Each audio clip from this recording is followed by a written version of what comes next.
ठीक है, हो गई, ठीक है। चलो लगाओ चैप्टर का नाम अगला, मैथमेटिकल ऑपरेशन। हाँ, गणितीय संक्रियाएं, गणितीय संक्रियाएं, गणितीय संक्रियाएं। ठीक है, आते तो सबको हैं, बस वो टाइम का ही खेल है सब। गणितीय संक्रियाएं। अच्छा, इसके लिए आपको पहले बॉड मास आना चाहिए, बहुत अच्छे से पकड़ होनी चाहिए उस पर, तो इसको सीख लो, बॉड मास क्या होता है।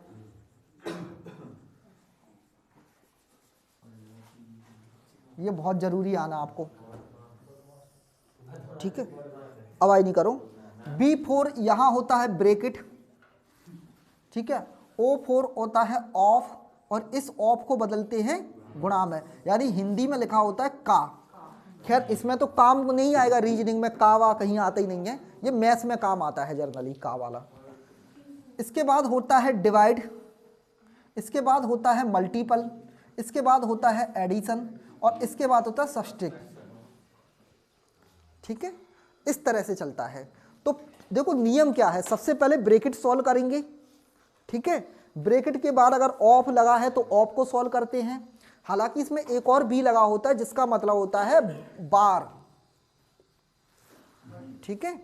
जैसे मान लो 2 पे बार लगा है, इंटू 3 लिखा है और प्लस 1 लिखा है, तो इसका मतलब ये नहीं है 3 और 1 4 पहले कर दोगे, ये गलत हो जाएगा इसका आंसर।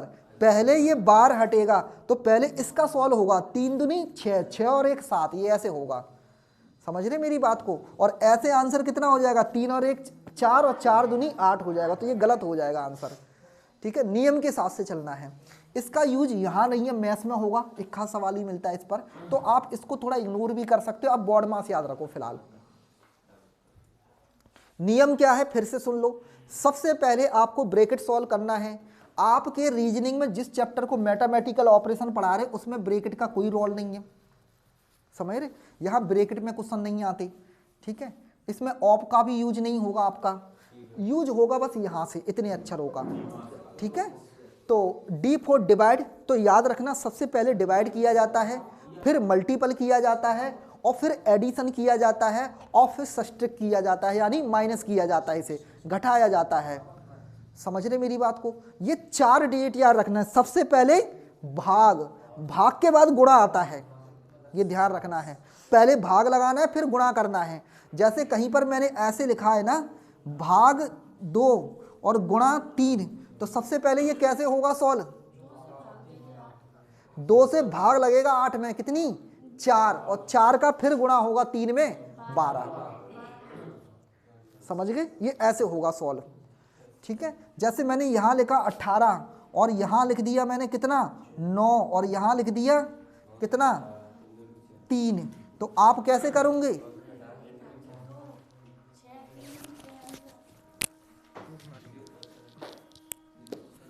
नहीं वो मत करो, कोई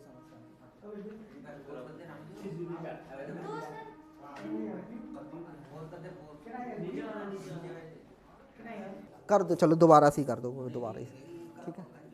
चलो, तो ये बॉड मास को याद रखना है। इसमें मैं बोल रहा था कि बी का यूज नहीं है यहाँ पर, मैथमेटिकल ऑपरेशन वाले चैप्टर में ओ का भी ज़्यादा यूज नहीं है, यहाँ से यूज होगा ये 4 डिजिट का। तो सबसे पहले ब्रैकेट सॉल्व करना है, फिर ओ फॉर ऑफ, तो बी ओ तो है ही नहीं यूज, तो ये याद रखना है आपको। विशेष करके गलती आपको यहाँ होगी इन 2 डिजिट में। सबसे पहले भाग लगता है फिर मल्टीप्लाई होता है, मैं बार बार समझा रहा हूँ, पहले भाग फिर मल्टीप्लाई, ठीक है, ऐसे पहले, ठीक है। कैसे हो जाएगा मल्टीप्लाई, ये वाला नहीं होगा, ये यूज नहीं होता, ये ऑफ का होता है। तो ये ऑफ तभी होगा जब का लिखा होगा, इसको बाद में यूज करते हैं, ये इसमें होता ही नहीं है यूज, ठीक है। क्वेश्चन में इसमें नहीं मिलता, मल्टीपल ऑपरेशन वाले चैप्टर में का नहीं मिलेगा आपको, वो मैथमेटिक्स में मिलेगा आपको जर्नली। हाँ हाँ, तो पहले भाग होगा, गुणा नहीं होगा, हाँ ये समझ लो आप अच्छे से, ठीक है। करें, पहले भाग लिखाओ, उससे मतलब नहीं है गुणा लिखाओ, पहले भाग ही होता है, ये समझना है आपको। चलो मैं क्वेश्चन दे रहा हूं इसका, आप बताना। पहले इसकी वो लिख लो, निर्देश लिखना है, लिख लो। कौन से दो चिन्हों को अगर आपस में, कौन से दो चिन्हों को अगर आपस में एक दूसरे से बदल दिया जाएगा, कौन से दो चिन्हों को अगर आपस में एक दूसरे से बदल दिया जाएगा,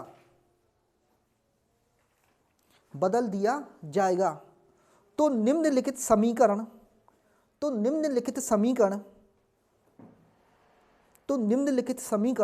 सही हो जाएगा, तो निम्नलिखित समीकरण सही हो जाएगा, तो निम्नलिखित समीकरण सही हो जाएगा।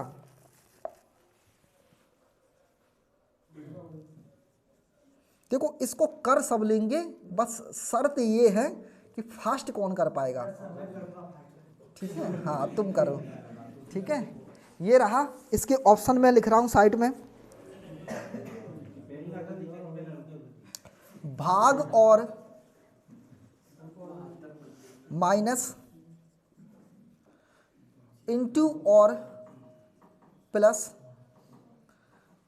सी ऑप्शन है इसका, प्लस और minus, and D option is into और भाग। ये वो चैप्टर है जो आपसे वास्तव में समय ले जाएगा, कहीं बार 3-3 मिनट ले जाएगा ये क्वेश्चन आपको। ठीक है, और जिसकी थोड़ी समझ ज़्यादा होगी वो शायद 3 सेकंड में भी कर जाए, 30 सेकंड में, 3 में तो नहीं। हाँ, यही अंतर है इस सवाल में करने का। ठीक है, लग रहा है ऐसे नहीं, ठीक है, लगने से नहीं। देखो मैं आपको समझाऊं, आपको इस सवाल को कैसे जज करना है, पहले मेरी बात को समझो। इसका मतलब क्या है, वो कह रहा है कि प्लस को माइनस से बदल दे, माइनस को प्लस, भाग की जगह माइनस लिख दे, माइनस की जगह भाग लिख दे। मैं 1-2 सवाल पूरा करके बताता हूं आपको, चारों ऑप्शन चेक करके। ठीक है, करेंगे कैसे सॉल्व। देखो वो कह रहा है, अरे रुक जाओ, 72 इंटू 6 लिखो। पहला वाला ऑप्शन चेक कर लेता हूं मैं क्या हो रहा है इसके साथ। ठीक है, प्लस 18 लिखेंगे, प्लस का कुछ नहीं करना, भाग की जगह कितना, माइनस 5 लिखा, और इसकी जगह फिर क्या, भाग, माइनस की जगह भाग लगाना है, भाग की जगह माइनस, और फिर 9 बराबर कितना, 93। देखो ये सॉल्व कैसे होगा, पहले मुझे ये एक बात बताओ तुम, इधर जो नंबर लिखा है वो कैसा है, परफेक्ट नंबर लिखा है, पॉइंट में नहीं है। तो पहली बात तो ये कि अगर किसी संख्या में भाग लगाएं और वो पूरी तरह नहीं कटे तो वो ऑप्शन तो हो ही नहीं सकता, आप ये समझ लो। जैसे इस पूरे में इधर का छोड़ो, आप वो सब छोड़ो, आप ये बताओ यहां पर पहले ये सॉल्व होगा और ये कैसे बन जाएगा 5/9, और इसके पहले माइनस है, और 5/9 में अगर आप भाग लगाओगे तो ये पॉइंट में चला गया कि नहीं सवाल।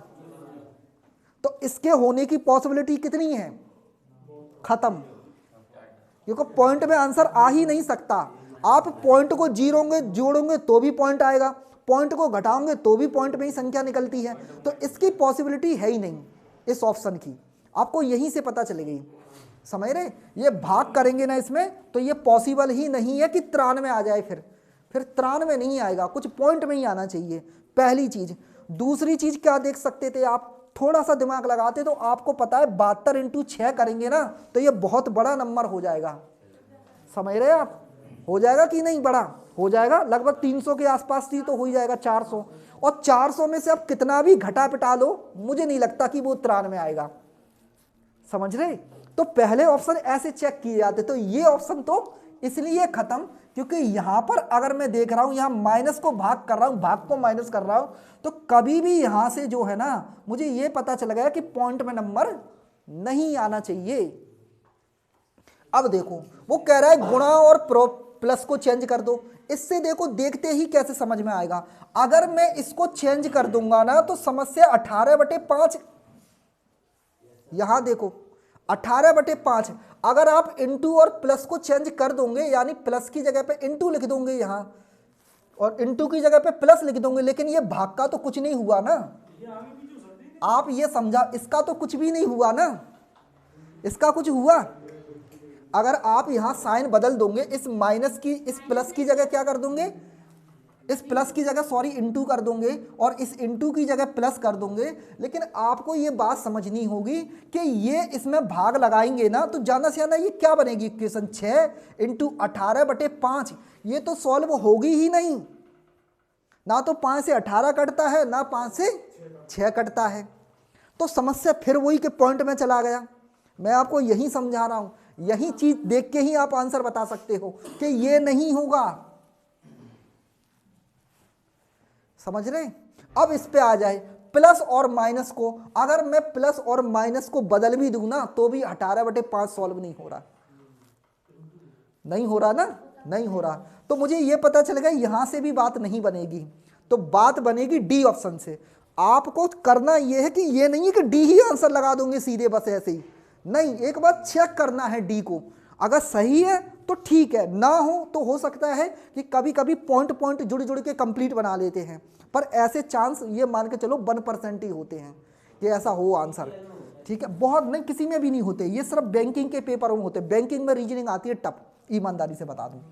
ठीक है, पर ऐसा मैं बता रहा हूं 0 0 0 पॉइंट जुड़े हैं और 1 बन जाए, ऐसा कभी नहीं होता, किसी भी क्वेश्चन में नहीं होगा। आप देख लेना उठा के, आप आ जाओ इधर। तो मेरे हिसाब से आंसर क्या होना चाहिए, ये होना चाहिए, देखते ही समझ में आ रहा था मुझे। इसको मैं एक बार चेक कर लेता हूं, मुझे और क्यों समझ में आ रहा था ये, इसके एक और रीजन था। मुझे पता है ये जो 72 इंटू है ना 6, ये बहुत बड़ा नंबर बनना है। इसका मतलब इसको मुझे कुछ कन्वर्ट करना पड़ेगा, और मुझे ये भी समझ में आ रहा है कि 72 में 6 का भाग जाता है, तो यहां भाग लाना ज्यादा अच्छा है किसी और नंबर की बजाय। बंद कर दो इसे, वो तो आएगी ही नहीं, अब वो नहीं आएगी, वो नहीं होगी टॉर्च वॉर्च से, उसे रोक दो भाई।